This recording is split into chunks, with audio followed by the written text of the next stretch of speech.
আসসালামু আলাইকুম গাইস, কি অবস্থা? সবাই কেমন আছেন? আশা করি সবাই ভালো আছেন। তো গাইস, ইমরান ট্রাভেলস কিন্তু নতুন নামে গেছে একটা মার্সিডিজ ব্র্যান্ডের একটা চেসিস। তো এই গাড়িটা কিন্তু শামিম ভাই চালাইবো। তো রাকিব ভাই বলছেন, তো সবাই রাকিবের মুখ দিয়েই শোনেন। অ্যাকচুয়ালি এই সিস্টেমটা বডি হওয়ার পরে আমার ছোট ভাই স্বামী চালাবে, বুঝছেন?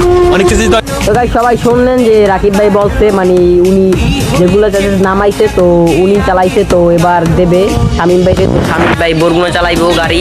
শামিম ভাই আগে মোরল এক্সপেন্স চালাইতো, তো ভাই এখন মোরল এক্সপেন্স বাদ দিয়ে ইমরান ট্রাভেলসে চলে আইছে। তো সে বরগুনা ও কুয়াকাটার লাইনে গাড়ি চালায়। ঢাকা থেকে কুয়াকাটা, ঢাকা থেকে বরগুনা যায়। কিন্তু ভাই কিছুদিন পরে পার্মেনাল বরগুনা লাইনে চলে আসবো। তো সবাই তার জন্য দোয়া করবেন, রাকিব ভাইয়ের জন্য। তারা চিকিৎসা থেকে গেছে, তো জানছে, তো সবাই দোয়া করবেন তারা জানি গাড়ি হয়ে যায়। তো খোদা হাফেজ, সবাই ভালো থাকেন, তাদের জন্য দোয়া করবেন। তারা জানি সুস্থভাবে গাড়িটা নিয়ে পরিচালনা করতে পারে ও বরগুনাবাসী সবাইকে ভালো সার্ভিস দিতে পারে।